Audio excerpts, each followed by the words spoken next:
ஆராய்ச்சி என்பது ஒரு திட்டமிட்ட முறையில் தகவல்களை சேகரித்து பகுப்பாய்வு செய்து ஒரு கேள்விக்கான பதிலை கண்டுபிடிக்கவும் அல்லது ஒரு பிரச்சனையை தீர்க்கவும் செய்யப்படும் செயலாகும்.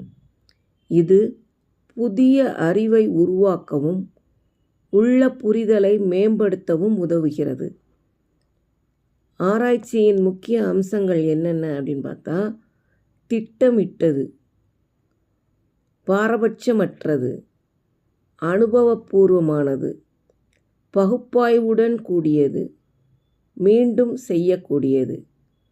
ஒரு நல்ல ஆராய்ச்சியாளர் ஆர்வத்தோடையும் கவனக்குறைவு இல்லாதவராகவும் இருக்கணும்.